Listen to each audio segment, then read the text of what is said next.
Alhamdulillahi Rabbil Alamin alladhi hadana subul salam wa afhamna bisyariatin nabiyil karim. Asyhadu an la ilaha illallah wahdahu la syarika lah wa asyhadu anna sayyidina Muhammadan abduhu wa rasuluh alladhi la nabiyya wa la rasula ba'dah. Allahumma salli wa sallim wa karim wa azim ala sayyidina Muhammadin nuri dati wa sirri sari fi sairil asma'i wa sifati wa ala alihi wa sahbihi ajma'in. Amma ba'du fa ya ayyuhal hadirun al-kiram, usikum wa iyaya bitaqwallah bifi'li ta'at wa tarkil ma'siyat. Qala Allah subhanahu wa ta'ala, a'udhu billahi minasyaitanir rajim, bismillahirrahmanirrahim. Ya ayyuhalladzina amanu taqullaha haqqa tuqatih wa la tamutunna illa wa antum muslimun. Sadaqallahul azim wa sadaqa rasuluhun nabil karim wa nahnu ala dhalika minasyahidin wa syakirin walhamdulillahi rabbil alamin.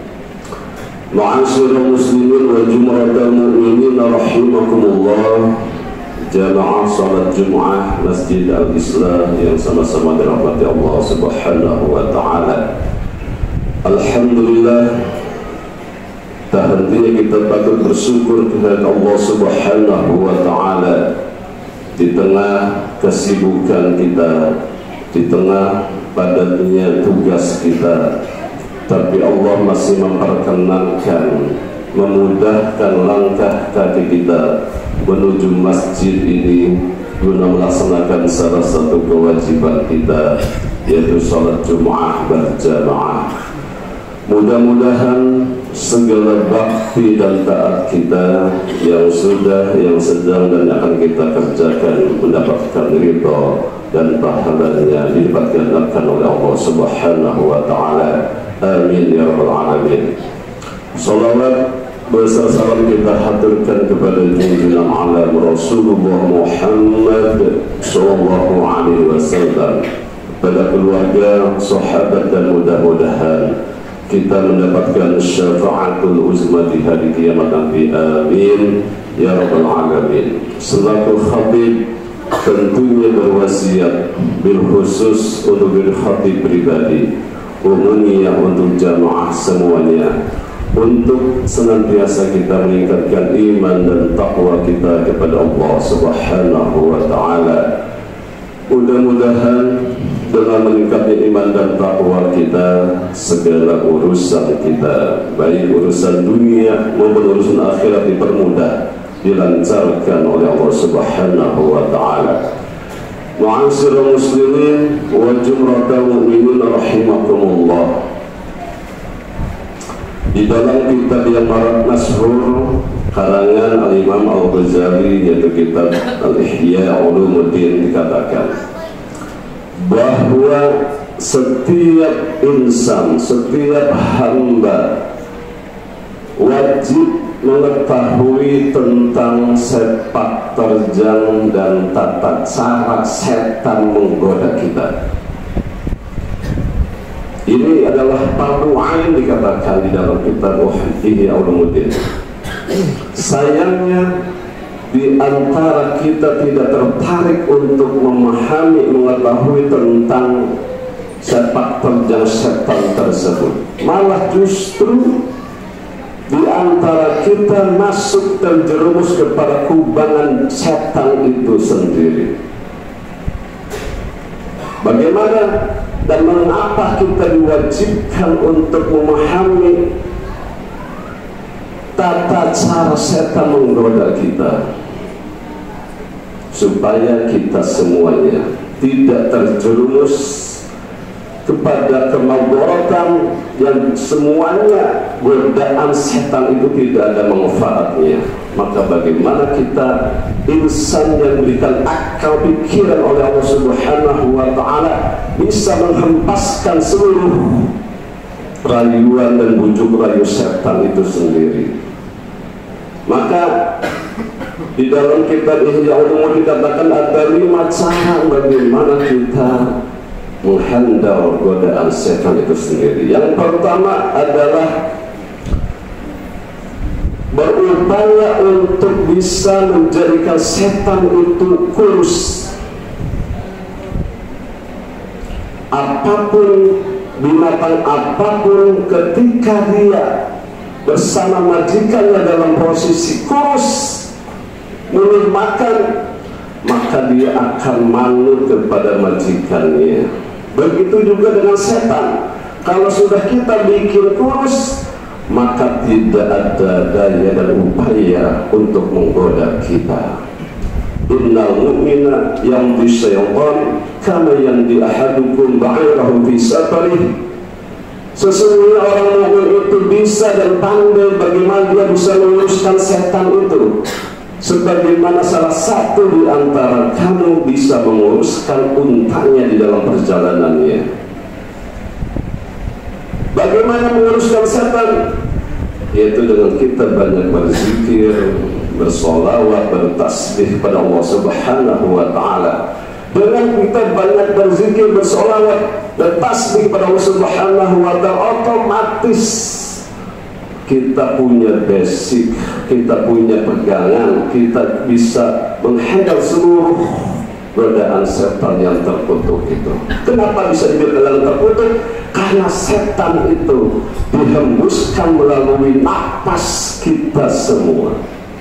Maka kita tidak berdaya. Pasti di antara kita semuanya banyak yang tidak mengaku kenal dengan setan, tapi perilaku dan tingkah laku kita banyak yang menyerupai setan, mohon maaf.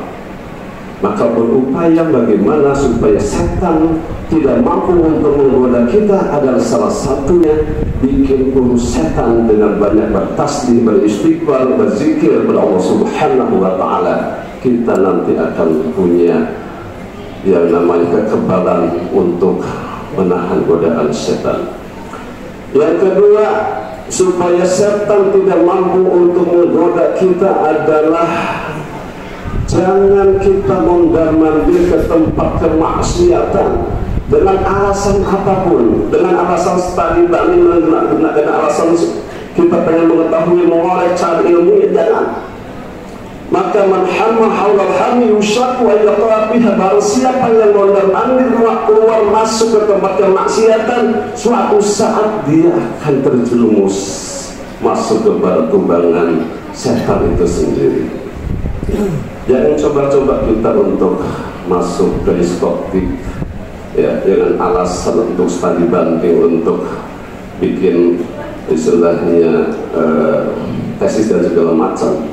Tapi ketika kita berupaya untuk mondar-mandir, walaupun tadinya tidak ada niat untuk mengikuti ya, tata cara berlaku di diskotik itu sendiri, suatu saat kalau kita sering mondar-mandir masuk ke tempat maksiat tersebut, kita akan mengikuti tata cara mereka.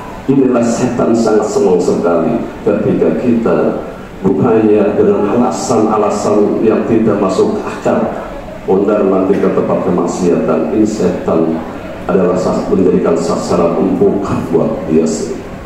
Ma'asyiral muslimin wa jawratul rahimahumullah. Yang ketiga adalah kita harus pahami bahwa setan itu adalah pandai cuci tangan ya. Ngajak manusia untuk kafir. Wa idh qala lil insani kfur falamma kafara qala anna bari'un minka. Setan mengatakan kepada manusia, wahai manusia, kafirlah kalian semua. Setelah manusia itu kafir, dia menyatakan bahwa saya berlepas, saya tidak tanggung jawab terhadap perilaku manusia yang sudah kafir. Dia ngajak, ketika orang yang diajak sudah manut, dia berlepas diri. Inilah perilaku setan yang dibilang setan itu licik. Jangan bilang setan pintar, tapi kita harus bilang setan itu licik. Kalau kita bilang setan pintar, dia kegirangan terus berupaya untuk menggoda kita. Yang keempat adalah kita harus pahami selain setan itu licik, setan itu adalah makhluk yang diciptakan oleh Allah Subhanahu wa Ta'ala untuk yang namanya mengajak manusia ke neraka yang sangat luas itu sebanyak-banyaknya. Falamma aghwaytani la'udanna lahum siratal mustaqim. Ya Allah, karena Engkau sudah mengecap saya setan itu adalah yang sesat, maka izinkanlah saya untuk menggoda manusia jangan sampai mengikuti jalan Engkau yang lurus. Maka upaya setan itu menjerumuskan manusia terus menerus supaya di neraka sakor itu dia banyak temannya, karena neraka sakor yang sangat luas. Maka dia berupaya untuk mencari teman sebanyak-banyaknya masuk ke dalam nerakanya Allah Subhanahu wa Ta'ala. Yang terakhir adalah bagaimana kita bisa menghindar setan adalah kita harus pandai-pandai dan sering-sering mengosongkan perut kita, membuat lapar perut kita. Kenapa?